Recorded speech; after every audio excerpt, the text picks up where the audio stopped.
Robbie, the word is halt. Now everyone knows we're at the Renaissance Fair. Why did you do that? Because Sir Pop and Lock is a man of honor. Indeed he is. March, my final answer is halt. You'll go viral. I'm sure I'm going to get some hate messages after this. Frankly, I don't care because this could save someone's life. I'm a nurse practitioner. I am licensed and certified. I am not on the front lines. I have a friend in New York City who's on the front lines. And for her safety, she cannot come out and say these things. So I am her voice. I'm not going to name names of people or hospitals for the safety of those involved. But this is her account. Okay, I am her voice here. I'm going to tell you what she has told me. She wants this to get out. Now, I'm sure this is not the case everywhere. I'm confident. I have friends that are in other places. They're on the front lines. They're in ICU. And it's not like this everywhere. But in New York City right now, in some of the hospitals, this is what is going on. People are sick, but they don't have to stay sick. They are killing them.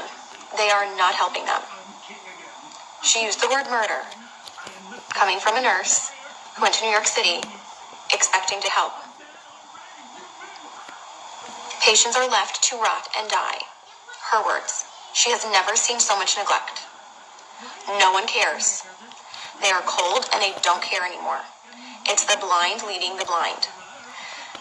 Now, a couple of weeks ago, I was on with some nurse friends of mine and we were discussing different medications that could be used to potentially help people. Doctors who were reporting around the country that they were using a combination of medications that were helping people. People were not dying when they were on these medications. They were getting better. Those medications are not being used in hospitals in New York City. What is happening is that they're putting people on nasal cannula. If they require more than 6 liters of nasal cannula, they get intubated, they go on the vent, or they get trached if there's not enough vents.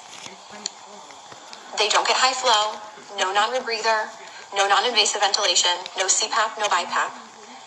They're on a closed system, the ventilator, versus CPAP or BiPAP for fear that it will spread the virus.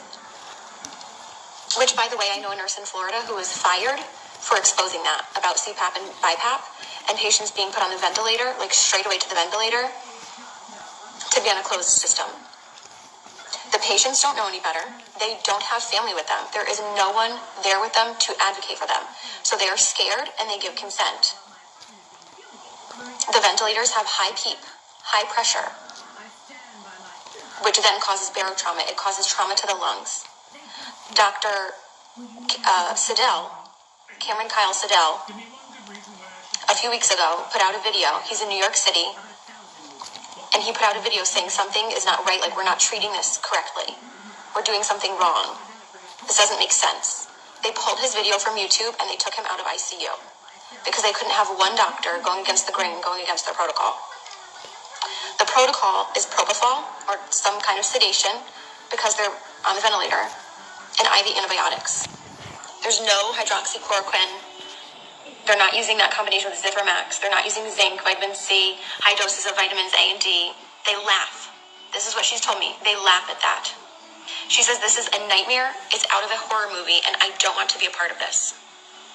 There are people who are a full code and yet if they crash, they're not doing compressions because it will spread the virus. Full code, not doing compressions. Family is not there. They have no one to answer to. No one is being held accountable. A code was called and no one came. So sometimes they're not even resuscitating people. Again, left to rot and die. They're not given blood because we know that the blood is not oxygenated in these COVID patients. We know that. There are doctors all around the world sounding the alarms. These are the drugs that work. This is the pathophysiology of the disease. This is what's happening. And for some reason, it's not changing. Even though we know, some of us know what's going on, nothing is changing on the front lines. They stay in the same PPE all shift, except for the top pair of gloves. So 2 pairs of gloves, or I don't know, maybe more than 2, but they're only changing the gloves on the outside. Gown, mask, whatever else stays the same because all patients are COVID patients. So if it's a COVID floor, it's all COVID. But it's not because some of them are rule out COVID. So even if they're rule out COVID and they're not COVID, they're going to get COVID because they're using the same PPE all shift and they're carrying that contamination to all of the patients. They're not changing their PPE. They're not going into rooms. So So they're running long tubing into the room so that they can manage the tubing from outside of the rooms. So if they're not going into the rooms, that means they're not assessing the patients as frequently as you would be otherwise assessing your patients. They are not doing rapid result tests. You're lucky if you get results in 5 days. Okay, this is coming from my friend who is in New York City right now on assignment, who went there to help, and this is what she's finding. It's a horror movie, she says. Not because of the disease, but because of the way it's being handled. She said we need help, and people are sitting there waiting in the hotels. Money, I guess, it's being paid for by FEMA. And yet they're still understaffed. And there are hundreds of people, hundreds of nurses in the hotels waiting to be called onto a shift. So there is manpower enough if the goal were to actually save people. But resources are not being utilized properly or to full capacity in a way that maximizes the patient benefit or improves the outcomes. The records and charting are crap. And now some of these hospitals in New York City are probably crappy on a good day. So you add in the fear of COVID and the fear of the whole pandemic and forget it. So if you're in a crappy hospital with crappy nurses, let's face it, all those nurses have worked with crappy nurses before who don't care. So now you add in this, forget it. And they're having people do things that they can't do. So maybe things that they're not proficient in. So maybe a nurse who's not familiar or comfortable with using a ventilator. And it's that figure it out mentality. Figure it out. These patients are critical and they're crashing. Figure it out. So nurses are being celebrated as heroes, right? We see how like the fire trucks and the police are like lining up and practically having these parades and celebrating them as heroes. And don't get me wrong, I'm sure in some parts of the country in other ICUs, I have friends that are working on the front lines of ICU and they are good nurses. And some of them are heroes. But we have nurses being celebrated as heroes who are killing people. They're not heroes. And they're being brainwashed to think they're doing something great just by going to work because they're brave enough to go to work. Well, what are you doing at work? You're certainly not saving people if you're not even running codes. You're not even going into patient rooms. You're a coward. You're hurting people. You're killing them. You're contributing to the problem.